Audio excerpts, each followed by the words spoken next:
سنیے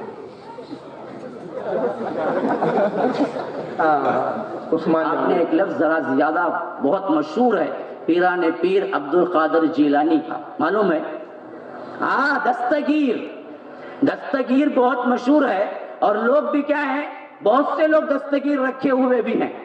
تو دستگیر ہے ہاتھ پکڑنے والا، اور یہ لقب عبد القادر جیلانی کو کیسے ہوا معلوم ہے آپ کو؟ اس کے بارے میں واقعہ لکھتے ہیں، کہتے ہوئے بھی ڈر لگتا ہے کہ کہیں ہمارے توحید میں خلل نہ آئے۔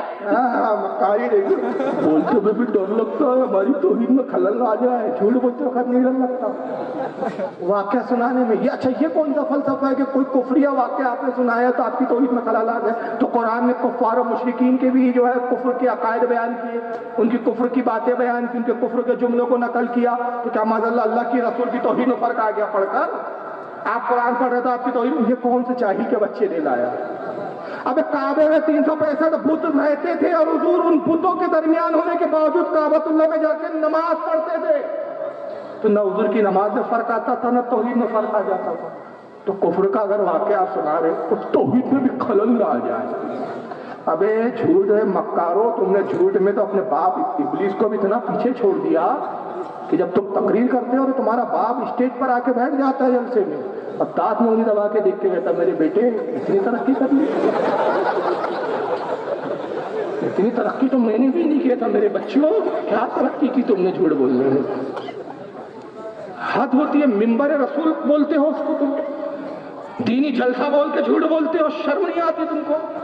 اب دیکھو ڈرامہ کتنا، یہ سنیوں کو ایموشنل بلیک میلنگ کرنے کے لیے یہ ایک ماحول بنایا جاتا ہے، اور ہمارے یہاں کا نادان سنی ایسے جاہلوں کے پیچھے جا رہا ہے اور بول رہا سنیت میں غلط چیزیں۔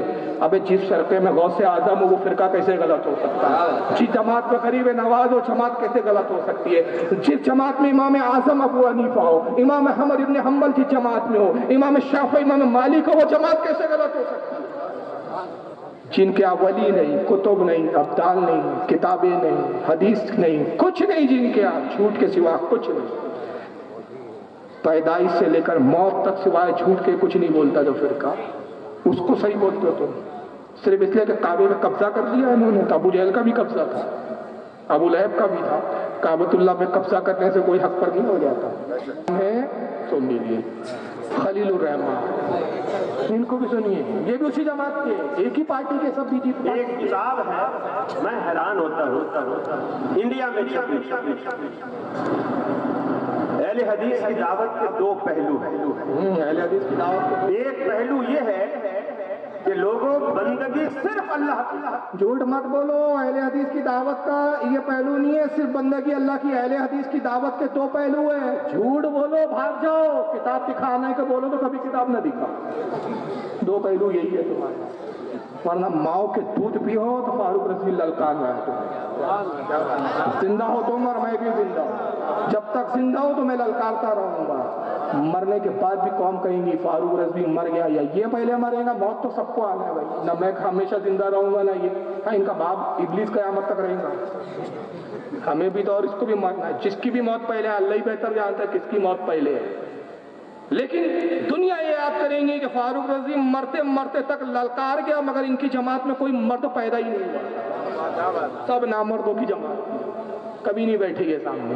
کہتا ہے دو پہلو ہے اہل حدیث کی جماعت کے، اور ایسی ایسی باتیں لکھی ہے اہل سنت میں کہ میں حیران ہو جاتا ہوں۔ ابے حیران تو ہم تمہارے جھوٹ پر ہو جاتے ہیں کہ ممبر پہ بیٹھ کے کیسے ڈھلے سے جھوٹ بولتے ہیں یار۔ اللہ سنو، یہ ایک پہلو ہے ہماری دعوت، جو میں سمجھتا ہوں مجھ سے پہلے وہ تباہ حضرات بخوبی اس کو بیان کر چکے ہوں گے، مجھے دہرانے کی ضرورت نہیں، میں صرف اتنی بات کہنا چاہتا ہوں۔ انڈیا سے ایک کتاب چھپی، انڈیا سے کتاب، پیر عبد القادر جیلانی کی سیرت، اس کا نام ہے سیرت غوث اعظم، سیرت غوث اعظم، وہ کتاب چھپی، اس کے صفحہ نمبر 81 پر میرے پاس موبائل میں اس کا عکس، اس کا فوٹو۔ اچھا دلیل سنو، چھپی ہے کتاب اور میرے پاس اس کا عکس موبائل میں موجود ہے، یہ دلیل ہے۔ اس جاہل کو یہ نہیں معلوم کہ جب کسی جماعت اور کسی فرقے پر کوئی کفر کا الزام رکھتے ہیں تو کتاب اوریجنل ہونی چاہیے، ہارڈ کاپی میں ہونی چاہیے، یہ مطلب PDF اور یہ تو کوڈ بھی نہیں مانتا جی بھائی، اوریجنل کتاب نہیں ہے. کیا ہے؟ میرے پاس موبائل میں اس کا عکس موجود ہے اور وہ بھی دکھانے کو تیار نہیں ہے وہ عکس کیسا ہے. آپ سنا آگے. ٹائٹل کا بھی اور اس صفحے کا بھی موجود ہے. اس کے صفحہ 81 پر پیر صاحب کی کو جو ہم دستگیر بولے کہتے ہیں، وہ کیوں کہتے ہیں اس کی وجہ تسمیہ لکھتے ہیں. کہتے ہیں کہ اللہ تعالیٰ اور پیر عبد القادر جیلانی دونوں جنت میں سیر کرتے. رک جاؤ بھائی، صبر کر لو. مودی جی کہہ رہے تھے NRC کیمپ ہے ہی نہیں کہیں، NRC آئیں گے نہیں، ڈیٹینشن سینٹر کہیں ہے. امت شاہ کہہ رہے تھے ڈیٹینشن سینٹر ہے، NRC آ کے رہیں گی. اور یوگی جی کہہ رہے تھے کہ صاحب ہم UP میں بھی بنائیں گے، ابھی بنے نہیں بنائیں گے. مطلب یہ وہی پوری جماعت ہے. ایک کہہ رہا تھا اللہ غوث پاک کو آسمان میں لے گیا، آسمان سے اللہ کا پیر پھسلا، چھٹے آسمان تک، چھٹے سے چوتھے پہ گرا. دوسرا کہہ رہا تھا باغ میں گارڈن میں سیر کر رہے تھے، تیسرے نے کہاں پہنچا دیا؟ جنت میں. ابھی بات اسی پہ ختم نہیں ہوئی کہ جنت میں، اب ذرا اور جھوٹ دیکھو. جنت میں سیر کر، دونوں جنت میں سیر کر. آگے کیلے کا چھلکا پڑا ہوا تھا. نعوذ باللہ، نعوذ باللہ، نعوذ باللہ. اس کی ماں نے کھیلا کھا کے پھینکا تھا. جنت میں کیلے بھی مل رہے تھے جن کے حساب سے.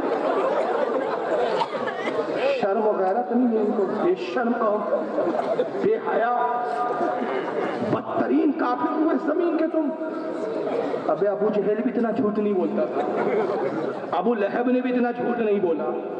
کفاروں کا بھی یہ حال تھا یار. میں نے ایک روایت پڑھی، میں دنگ رہ گیا رسول اللہ کے علم غیب پر اور میرے نبی کی عظمت پر. ابو جہل، عتبہ، شیبہ، ولید بن مغیرہ، سارے حوالی موالی جگہ جمع ہے. ابو سفیان بھی ہے. ابو سفیان اس وقت کفر کی حالت میں ایمان نہیں لائے، مکہ کا واقعہ. عتبہ ابو جہل سے کہتا ہے یار ابو جہل ایک بات بتا، دیکھ سب اپنی والے بیٹھے ہیں، کوئی بھی محمد کا صحابی نہیں ہے، سب اپنی آپس کے لوگ ہیں. یہ محمد پہ جو قرآن اترتا ہے، محمد کہتا ہے یہ اللہ کی طرف سے ہے، تیرا کیا خیال ہے؟ کیا واقعی اللہ کی طرف سے ہے یا محمد کچھ بنا کے پیش کر دیتا ہے؟ ابو جہل کہتا ہے یار عتبہ تو جانتا ہے میں اہل کلام میں سے ہوں، ابو حکم ہوں، میں حکمتوں کو جانتا ہوں، میں حکمتوں کا باپ میری کنیت ہے. حقیقت تو یہ ہے کہ میں بھی جانتا ہوں کہ محمد پہ جو کچھ اترتا ہے نا اللہ کی طرف سے ہے. اگر وہ محمد کا گڑا ور بنایا ہوا ہوتا تو اب تک تو ہم اس کے کئی جواب لا چکے ہوتے. محمد کا رب تو اتنا چیلنج کرتا ہے کہ ایک آیت اس کے جیسی لاؤ، ایک صورت لاؤ. ہم ایک آیت تو کیا ایک حرف کا جواب نہیں لا پاتے، اللہ کی طرف سے. تو عتبہ مسکرا کے کہتا ہے، ولید ابن مغیرہ مسکرا کے کہتا ہے ابو جہل بڑی عجیب بات ہے، جب تو مانتا ہے کہ محمد پہ جو کچھ اتر رہا ہے رسول کی اتر رہا ہے اللہ کی طرف سے، تو محمد کا کلمہ کیوں نہیں پڑھ لیتا؟ ابو جہل جواب کیا دیتا ہے؟ کہا بھی قوم کا سردار ہوں، اگر کلمہ پڑھ لوں گا تو محمد کے ماتحت رہنا پڑے گا. سرداری تو محمد کی مانی جائیں گی نا. سرداری کا لالچ محمد کی طرف جھکنے کے لیے مجھے مائل نہیں کرتا. تو عتبہ کہتا ہے یار ابو سفیان تیری کیا رائے ہے؟ ابو سفیان کہتا ہے مجھے تو اس معاملے میں مت گھسیٹو، میں اگر اپنی کوئی رائے رکھوں گا نا تو مجھے ڈر ہے کہ یہ کنکریاں بھی محمد کو بتا دیں گی میں نے کیا بولا ہے. بس راوی کہتے اسی وقت رسول اللہ کا گزر ہوا اور حضور مسکرائے. کہا ابو جہل جب مانتا ہے تو قبول کیوں نہیں کرتا؟ عتبہ پوچھتا ہے لیکن سمجھتا نہیں. ولید ابن مغیرہ تو حامیہ ملاتا ہے اور ابو سفیان تیرا تو عجیب حال ہے، تو کچھ کہیں گا نہیں کہ کنکریاں مجھے بتا دیں گی. اندازہ لگا کافر بھی جھوٹ بولنے میں ڈرتے تھے، کفر کی حالت میں تھے، ڈرتے تھے.